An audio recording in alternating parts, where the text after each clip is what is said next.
So the learning of, I have nothing to disclose. There's not a disclosure slide, but I have nothing to disclose.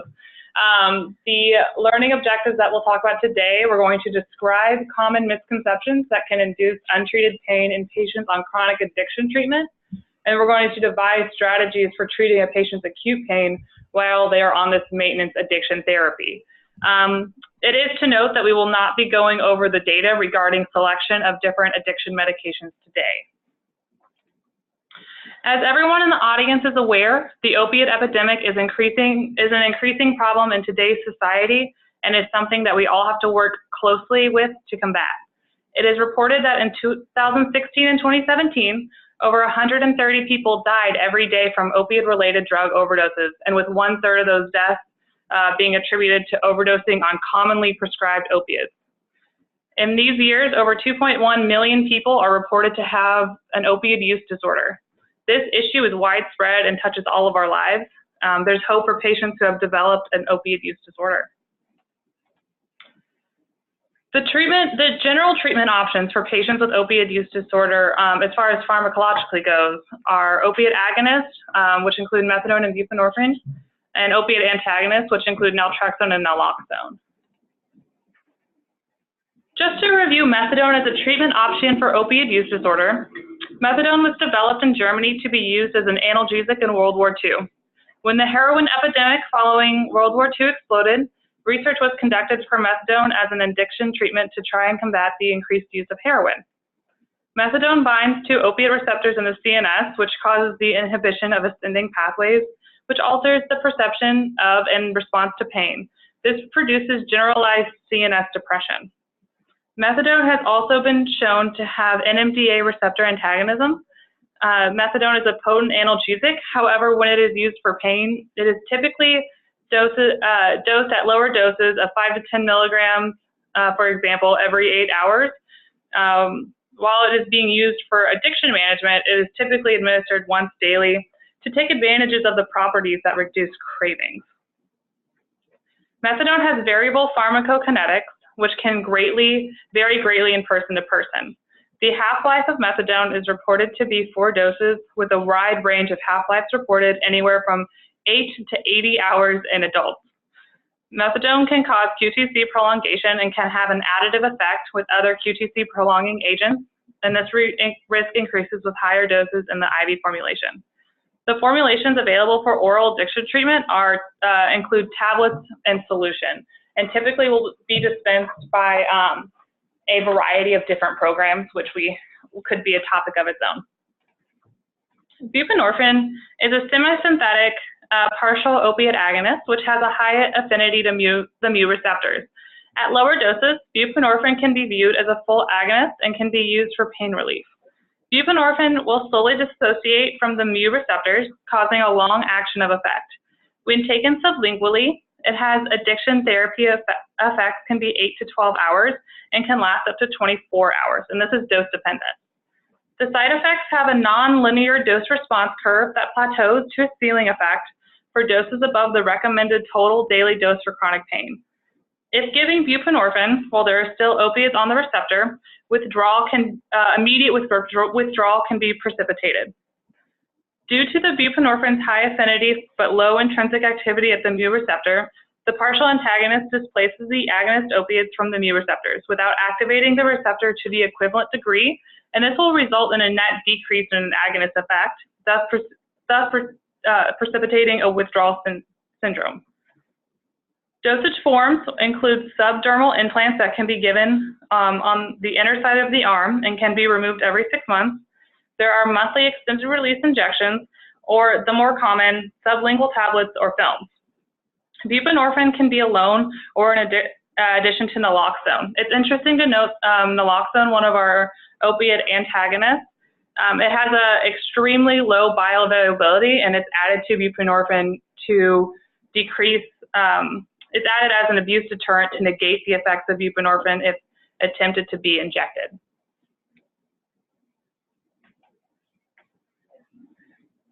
So properties of opiate antagonists. We'll just, mainly we will focus on the buprenorphine and the methadone in this talk, but I wanted to just mention these 2 medications. Naltrexone is a competitive antagonist which blocks the opiates from binding on opiate receptors.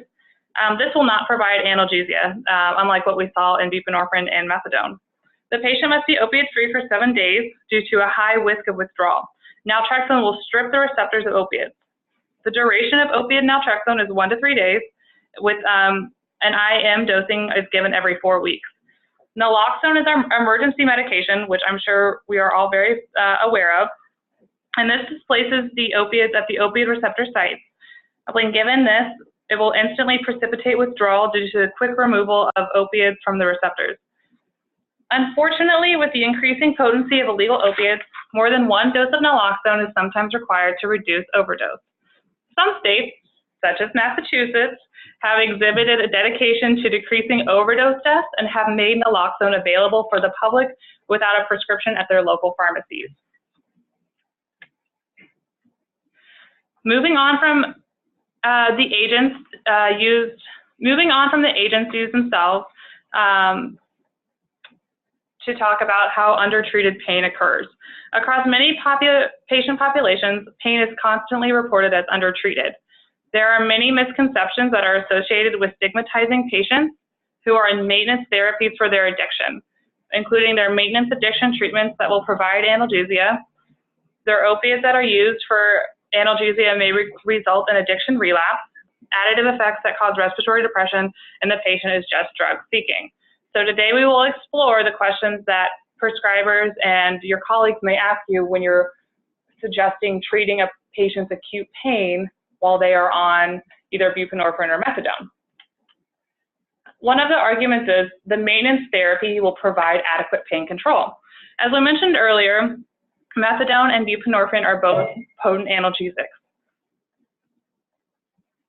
However, the duration of action for the addiction treatment is not equivalent to the duration of action for analgesia. Most patients will receive oral addiction treatment every 24 to 48 hours, while the analgesic effect will only last about 4 to 8 hours. If you remember when I mentioned using methadone for pain, it is dosed 8 hours due to this effect, and when it's dosed for addiction, it's dosed every 24. Patients may require higher and more frequent dosing of analgesics when they are having this acute pain to achieve adequate pain control. Patients who are on maintenance therapy are expected to have some degree of tolerance to opiates, and this will resulting to have less pain control for the doses and the intervals that are expected. So you may have to give opiates at higher doses and more frequently if you choose to do so. Chronic opiate use can cause opiate-induced hyperalgesia. There are neuroplastic changes in pain perception, which yields an increase in pain sensitivity when patients are on chronic opiates, either with misuse or with maintenance therapy. This outcome is being that the opiates have less potent analgesic effects. Methadone has a higher degree of pain intolerance and a sensitivity than buprenorphine. However, buprenorphine still has high effect on hyperalgesic cross tolerance. These changes will counteract the opiate analgesia. Another argument we commonly hear is that opiates will cause him or her to relapse. There is no evidence for this argument to support using, to support that using opiate therapy appropriately in patients presenting with acute pain will cause an increased rates of relapse. In actuality, the stress associated with untreated pain is thought to have a higher impact on triggering a relapse, and under and untreated pain is consistently cited by patients as a factor that plays a large role in relapse in the literature. Small studies that have been done investigated this theory and showed no relapse after the effective treatment of pain. We have here a very small study with 6 patients who received methadone maintenance therapy who were treated for opiate analgesics for cancer-related pain, did not show any evidence of a relapse. Again, this evidence is small and it's weak. However, there's no evidence to support that giving opiates will cause patients to relapse.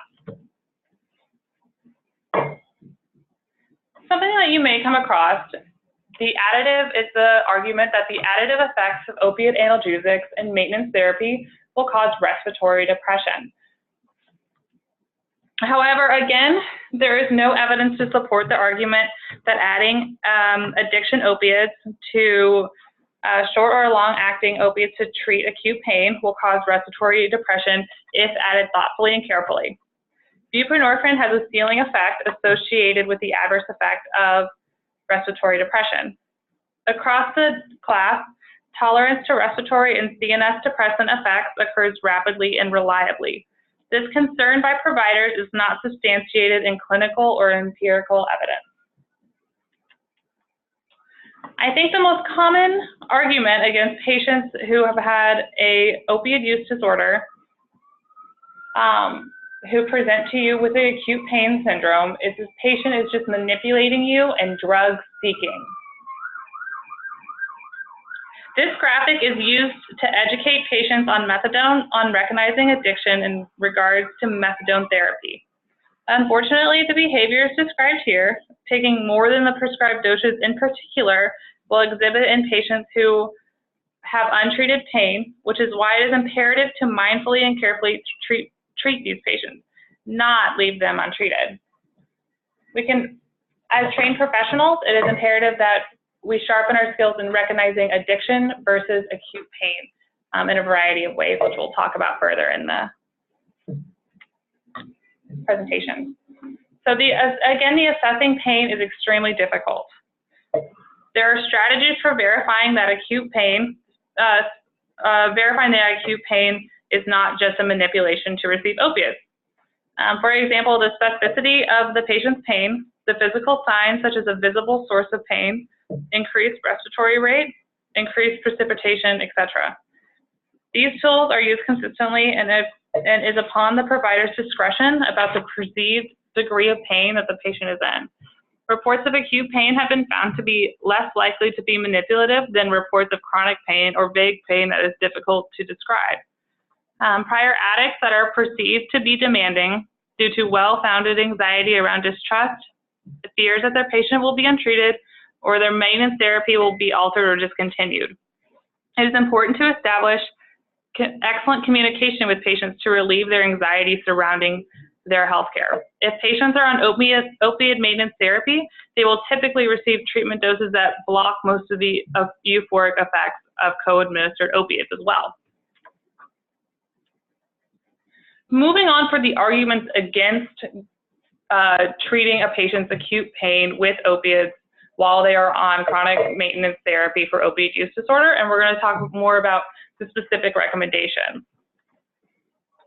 The two principles of treatment will include addressing the patient's baseline opiate pain, yes?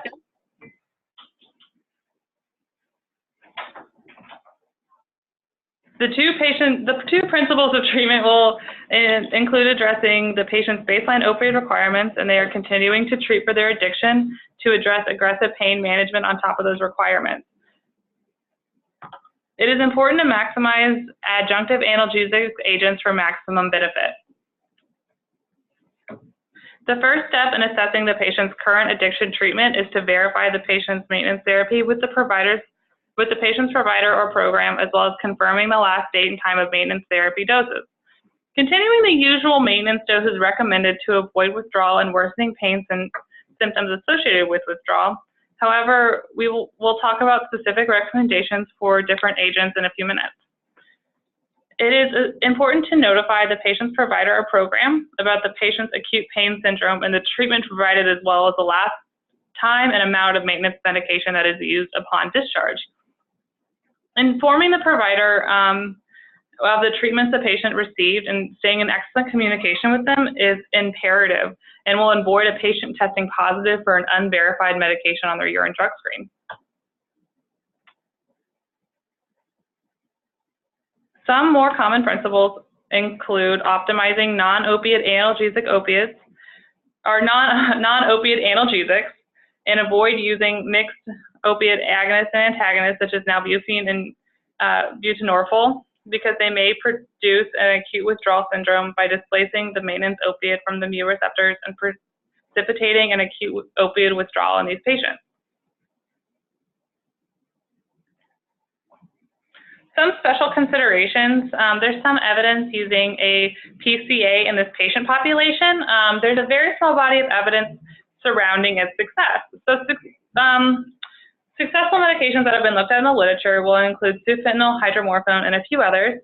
This theory of increasing patient control decreases the anxiety in patients around pain management and decreases the fear that bias will cause the patient to be in pain and further impair their health care. So moving on to recommendations specifically for patients receiving maintenance methadone therapy. For patients who present with acute pain management on methadone therapy, it is important to continue maintenance therapy. Instead of increasing the maintenance dose or dividing it into Q8 hours, as we talked about previously for treating pain, it is reasonable to use short-acting opiate analgesics on top of the patient's methadone maintenance dose. Again, the higher doses may be required for adequate pain relief, so it is imperative that these patients are monitored closely. Using caution is important to note to use caution when adding additive QTC prolonging agents, which are common in the hospital and can include Zofran, haloperidol, etc. If for whatever reason the patient is NPO, methadone maintenance therapy can be given IV in a 2-to-1 conversion. However, it is important to note that the QTC risk is increased with the IV formulation due to the preservative in the IV formulation of methadone.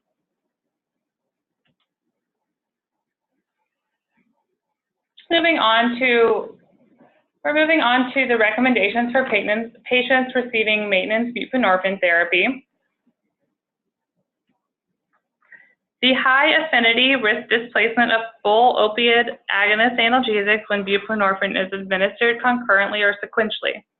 If you choose to leave this medication on as maintenance therapy because of the highly variable rates of buprenorphine dissociation from the mu receptors, naloxone shall be available and level of consciousness and respiration should be frequently monitored for suspected overdose. There are many treatment options with buprenorphine maintenance therapy, and today we will walk through them so you can decide what works well with your practice and how to best serve your specific patient population. So option number 1, you can continue the buprenorphine maintenance therapy and titrate a short-acting analgesic to effect. Again, this may require the higher doses of the full opiate agonist analgesics and may be required to compete with buprenorphine at the mu receptor. If the buprenorphine therapy is abruptly discontinued, it is important to use caution due to the increased sensitivity with respect to sedation as well as increased risk of respiratory depression.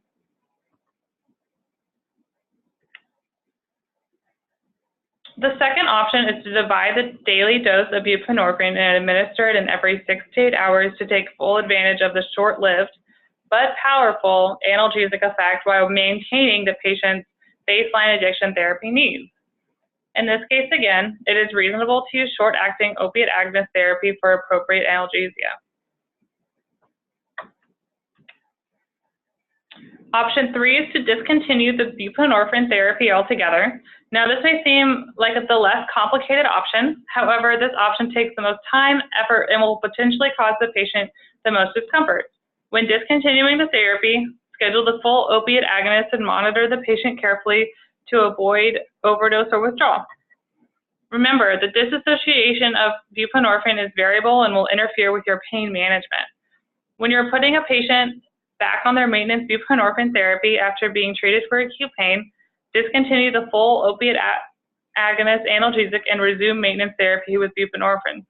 This can be a complicated procedure that requires the patient to remain hospitalized and in discomfort for longer than expected. So if we're switching back to buprenorphine from short-acting opiate analgesics, this is after the patient's acute pain is adequately treated and resolved. The provider must discontinue the full opiate agonist and wait until moderate withdrawal symptoms have developed using the COW system, which we'll go over in a minute. If this is not followed appropriately, starting the buprenorphine immediately will cause severe withdrawal symptoms. When we're starting buprenorphine from short-acting opiates, titrate the medication until the moderate withdrawal symptoms are completely suppressed and the patient is stable.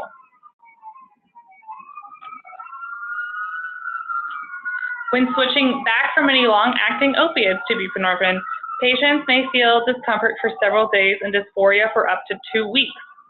If at all possible, adjust the opiate doses to less than 30 milligrams a day methadone equivalent.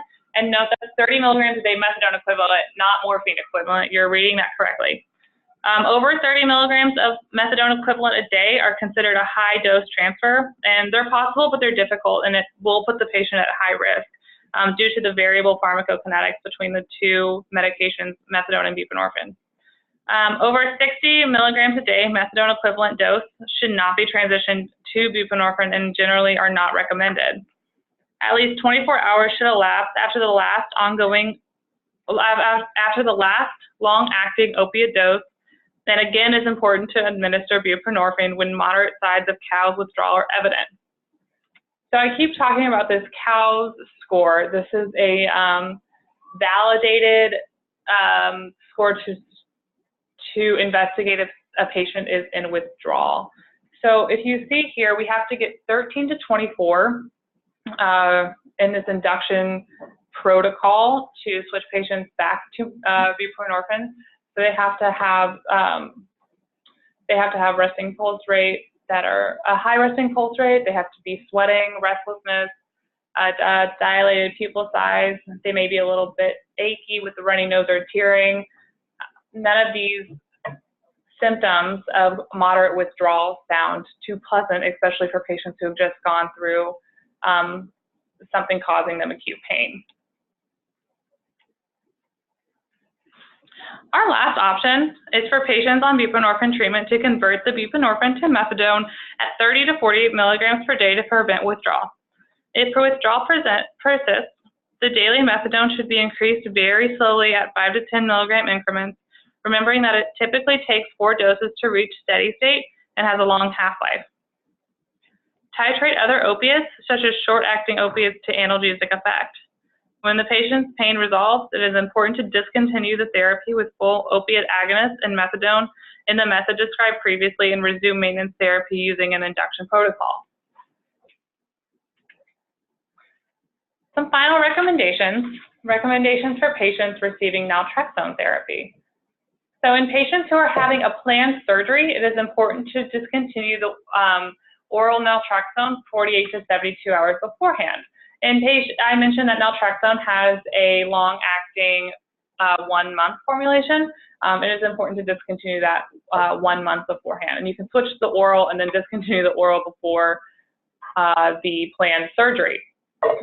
However, as in medicine, many things are not planned.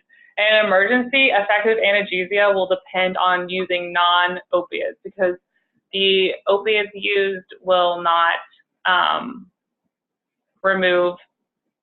will be blocked by the naltrexone on those receptors. Yep, NSAIDs, acetaminophen, clonidine, and ketamine have all been used in the literature.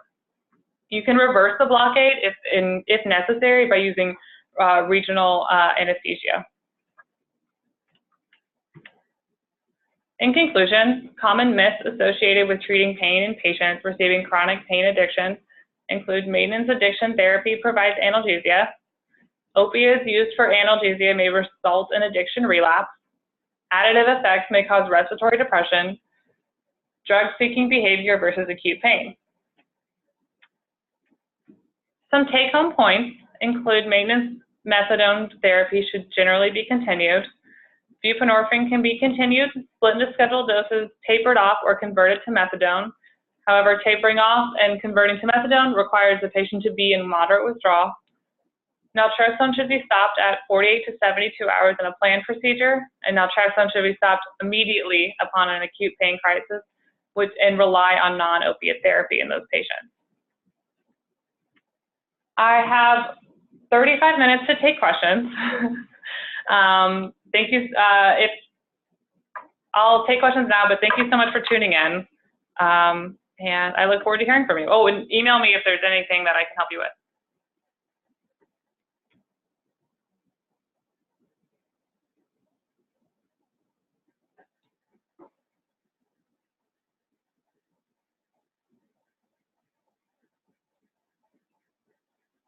I'm in palliative care.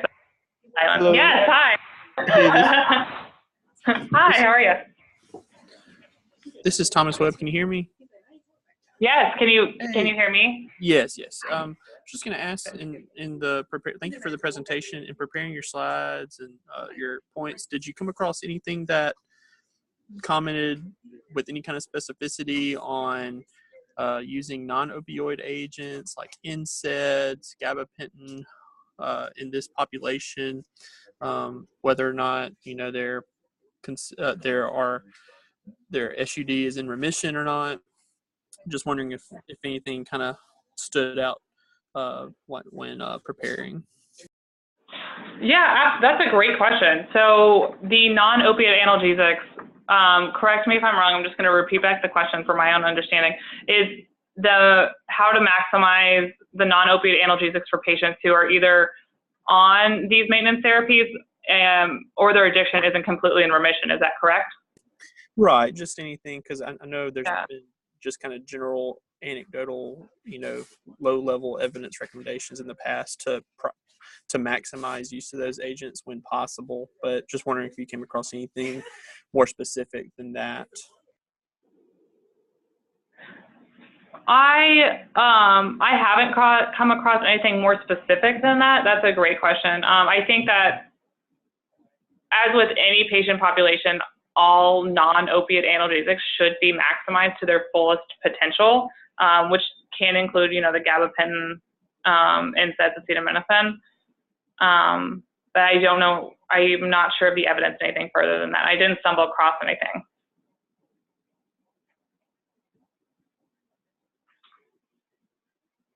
Thank you. Thank you. Great question. So I have a question. Okay. So sometimes some of these patients who are on buprenorphine, they themselves worry about, well, I know that this is helping me with my addiction, so if I have surgery or if I have pain, how are the pain meds going to work? And many times, I've seen blogs where patients are like, oh, don't stop your buprenorphine. Mm-hmm. And so, how would you talk with a patient kind of through that or alleviate their fear in that, since a big recommendation is continuing the buprenorphine and might be a good way for them to continue with their maintenance and not relapse? That's a great question as well. So just for the patients on the other side, or the people on the other side of the line, participants, we had a question on our end about how to talk with patients who are nervous about getting adequate pain control if you're going to continue your buprenorphine. So I think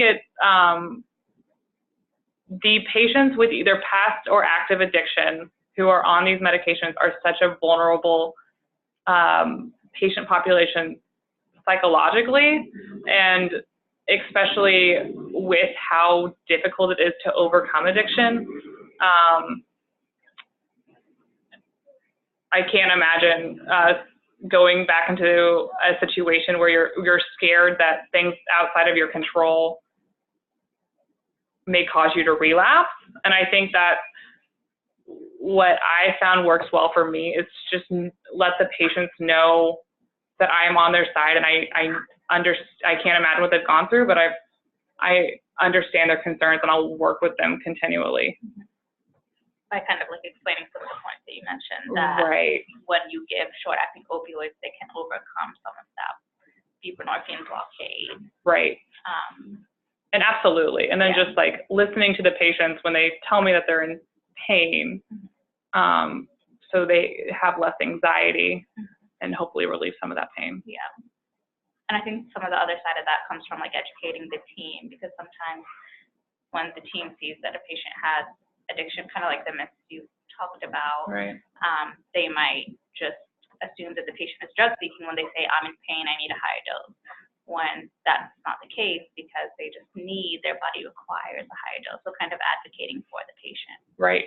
Yeah. Thank you. That's a great question. Thank you, Mom.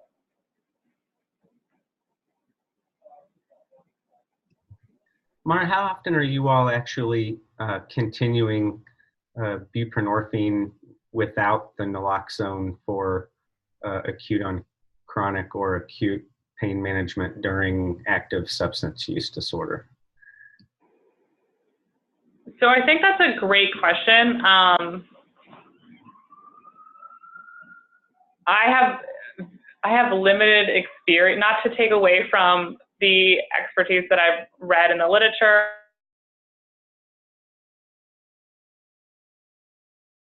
With patients with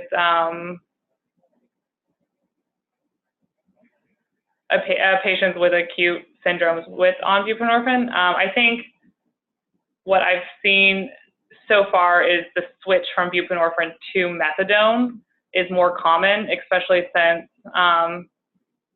here we do deal with probably half of my patients have active malignancy, and so switching to methadone makes it easier to control the pain and the addiction. And then I have my mentor here if she'd like to speak about that.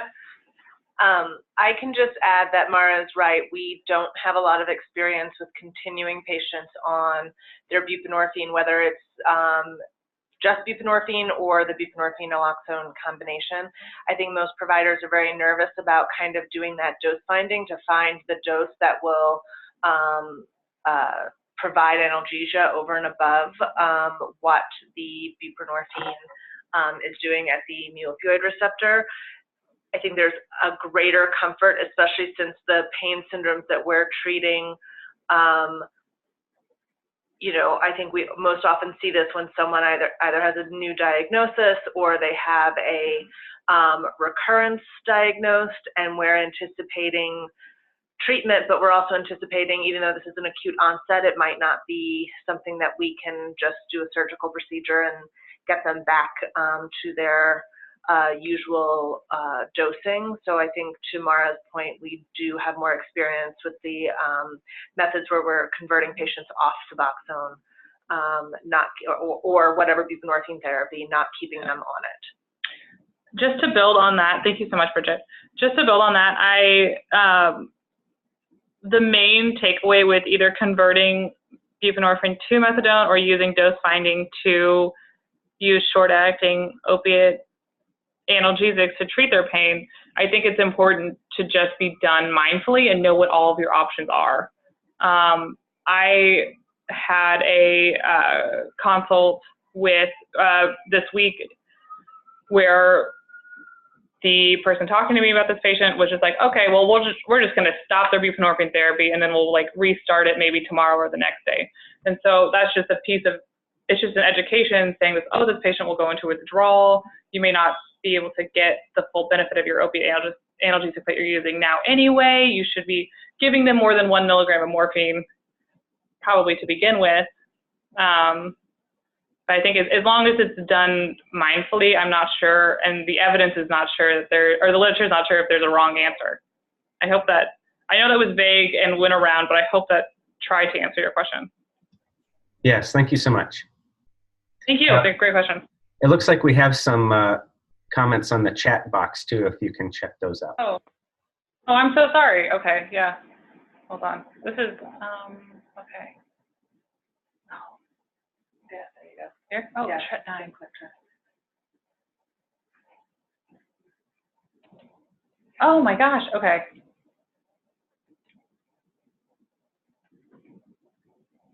What are your thoughts on having hospitalists manage these transitions versus including a pain or addiction specialist?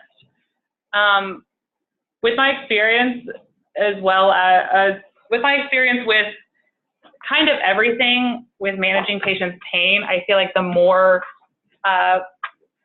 people that you involve, if hospitalists feel comfortable transitioning patients from these medications or keeping them on their medications, then I would say they can feel free. However, many hospitalists don't feel comfortable starting patients on any short-acting opiates, in my experience, and would prefer a pain specialist to do it. Katie, if that's an answer, or I'm sorry, this is supposed to be anonymous. If that didn't answer your question, please write in the chat and I will further clarify. Another question is, what are your recommendations for somebody who needs acute pain management or but is an active heroin user, 2 dime bags a day. Okay, so I encountered this many times in my first year of residency. I distinctly remember saying, I don't love this fentanyl drip on this patient who overdosed and who was comatose for many, many weeks and pulled through. I was like, I don't love this fentanyl drip. And she was like, well, my preceptor told me, well, maybe you should look at the evidence. And so my recommendations are your job while they're inpatient and they need acute pain management and they're an active heroin user is not to treat their addiction there and then.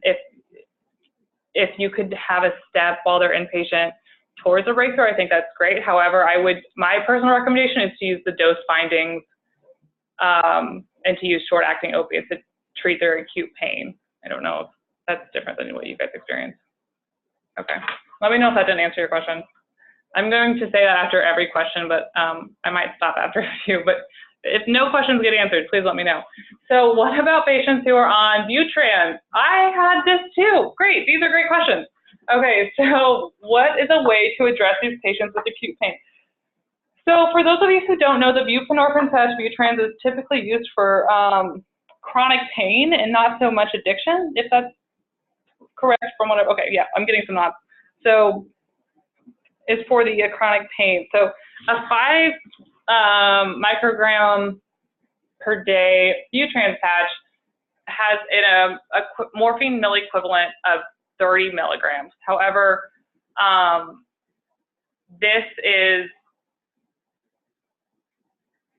at these low doses, it's acting as a partial agonist. So my recommendation is to leave the buprenorphine patch on and to treat around the patch because you're not having those high doses which are causing the withdrawal, and then use short-acting opiates on top of it. Okay. Any consideration for management on Butrans patch? Great. Perhaps the patch is not working as well in this patient. Its efficacy can be due to the skin absorption of the patient. They have cases where over 80% of the medication remains in the patch. I would consider changing to another method of administration. Yeah, they're like, oh, Tom's, okay, great. Yeah, so it depends on, going back to the answer about the Butrans patch, if the patients are on a Butrans patch for chronic therapy and they have an acute issue on top of it, I would treat with short-acting opiates. But if they're having the chronic issue, I would try to switch depending on their patient history. I don't know. More questions? Is there a conversion price for Butrans patch to oral morphine? Yes, Butrans, I think it's butrans.com. There's a great conversion to oral morphine milliequivalents, but the 5 patch is the 30 milligrams a day of oral morphine. Okay, great. Oral buprenorphine. Oh, to oral buprenorphine. I'm sorry. I have the Butrans patch on the mind. So from buprenorphine patch from oral buprenorphine. So I don't know. I don't think so. Because the oral, I'm just thinking about this a little bit out loud. The oral buprenorphine. So it's buccal or sublingual, right? But it's going to be at way higher doses than the patches, right? Mm-hmm. Yeah. Like the only way I would think of it is going directly. I don't know. You like going to morphine and then going back, but I don't know if that's safe. This has come up quite a bit in our practice, and as of right now, there's not a conversion ratio that is reasonable going from the patch to the sublingual buprenorphine tablet or the sublingual buprenorphine film. It's like apples and oranges dose-wise. Yeah. Thank you so much. I'm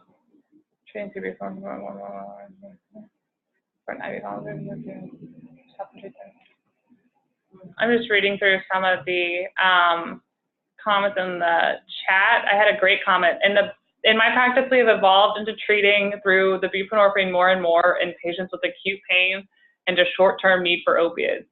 For an IE valve replacement, patient usually requires long-term acute pain treatment. We will stop them and reintroduce the BUP. I think that's a great point. That is an excellent practice that matches our practice. Right, yeah. The longer treatments it's reasonable to stop the treatment and reintroduce. Conversion may not work, and I'm going to read some of the comments out loud in case some people are just listening. Conversion may not work in this patient as apparently this patient is not responding. I would go low and titrate to effect. One of the most serious issues I have found in pain control is dosing by physicians. Perhaps the sig should read as directed by the pharmacist. We generally know that patient better than in the ER or the walk-in physician. Many times a much lower dose will work in our well-known patient. Absolutely, I think that's also a very great point, that the interprofessional collaboration is incredibly important in these patients. You should be very cautious mingling discussion of butrans patch use for pain for patients with OUD. That is also a good point, and it shows when I got confused about butrans versus oral buprenorphine. Great point. I'm still reading it out loud. So another comment said, we are in a resource-limited hospital, and therefore trying to get hospitalists more involved, familiar with how to handle these situations, particularly buprenorphine patients. However, building alerts in Epic have been quite challenging due to many different options for providers. Yeah, it's the building alerts in Epic across disease states can become quite challenging. I'm sorry your institution is going through that. Tom commented, the depot naltrexone does not last 4 weeks. It wears off during the last 7 to 10 days. Patients who require opiates for acute injury must be monitored as closely as they approach the end of their dosing interval. That is another great point, absolutely. Thank you very much. Okay, fine.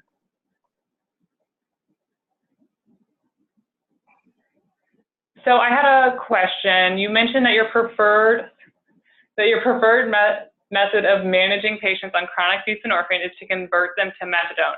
Can you speak a little bit more about the specific protocol or general practice tips you have for this practice? Yes, I can. So, sorry, I was trying to gather my thoughts. So, it's because we do see so many malignancies here. That is why I mentioned that it's the preferred method of managing patients on chronic buprenorphine therapy.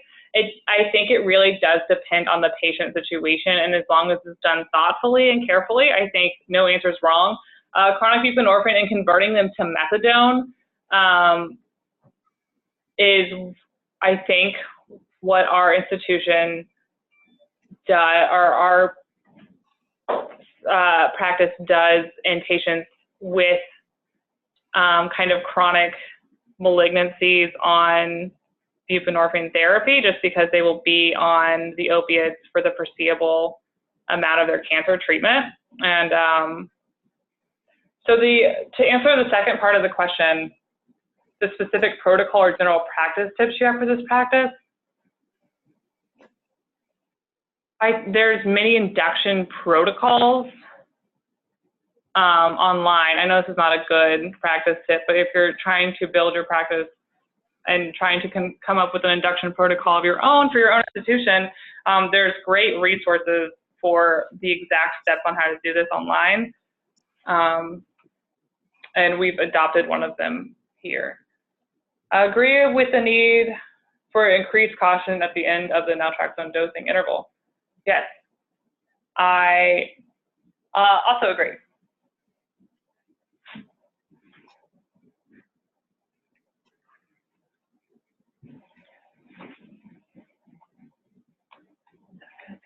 I have 15 minutes for questions. If there's more burning things on your mind. Oh, hello? Hello? Hi. Oh, Hi, how are you? Not bad. I'm from the Great White North. very interesting talk, Mara. I was just wondering, I put the comments in about the patches. And I remember a study a year ago where they found 80% was left in the patch. They actually took a syringe and took it out of a patch that had been on patients and found 80% of the drug was still there. That's why I've been very careful about switching in conversion when the patient is not responding to the patch. Has anybody done that? Like if somebody's not responding, have you found out from the manufacturer what volume is in the patch and then withdrew from a used patch using a syringe, see how much is in it before you do away? Has anybody done that? So my end, I have an N of 2 experience with the Butrans patch, to be honest, but if it, and I asked this question openly, if it works similar to the fentanyl patch where it's kind of passively transmitting across the skin, there's always going to be drug left in the patch when you remove it because it's trying to find that equilibrium on the two sides of the membrane. So theoretically, once you get to kind of the 50% point, which should be at the end of the 7 days that the patch lasts, there would be half of the amount of drug in the patch that was started with it. But I have never called Purdue and asked them how much drug is in each patch and how they, any specifics about that particular formulation. That's how these people found that out. Would say, for argument's sake, there were 10 mils in the patch. When they withdrew from the patch, there were only 9 or 8 mils in it. So that from there they assumed that the absorption rate wasn't high enough, so they were very careful about doing their conversions. And that if you assumed 100% was absorbed and you converted, you put the patient right out. So that's what I think that's residual. It'll always be residual, but this was the right. majority. And I think that's the case with any transdermal. I get nervous about converting patients off fentanyl patch, you know, directly to IV. Some people like to use, well, if they're in a 25 mic patch, we can start a 25 mic per hour IV, but that makes me very nervous because similarly, you don't know patient to patient how, you know, what their absorption effect is. So I think it's the same concept, you know, to your point, to be cautious when converting off a any transdermal system where you're unsure of what the bioavailability has been for that individual patient. That's right. And I haven't seen in years a follow-up to the person who did the measuring first. You know, I think it was only one paper I saw, but I never saw it again. I think it would be interesting to see if the patient is not responding.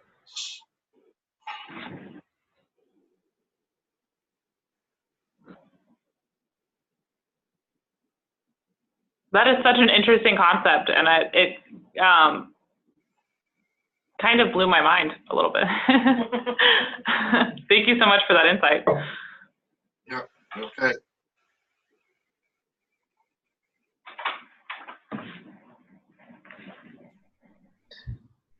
All right, well, if there's no other further questions or comments, I'd like to thank Mara for a wonderful presentation, but probably more importantly, fielding all of the questions that came up. Is certainly a hot topic right now, and it's very interesting to hear what others are doing across the country. Again, thank you to everyone that tuned in. As a reminder that the full recording of this webinar and the question and answer period will be available online at the Society of Palliative Care Pharmacists website. And please stay tuned for future PGY2 Pain and Palliative Care webinar topics. If you are a residency program director, please feel free to send a note if your resident would like to present one of these. And I wish everyone a wonderful weekend. Thank you. Thank you. Thanks, Chris. Thanks.